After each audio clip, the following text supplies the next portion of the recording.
A low-income housing project in Sioux City is taking another step closer towards development.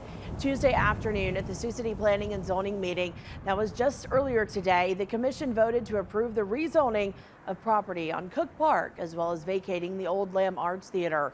The parcel of land was originally public and institutional, but is now reclassified as urban residential.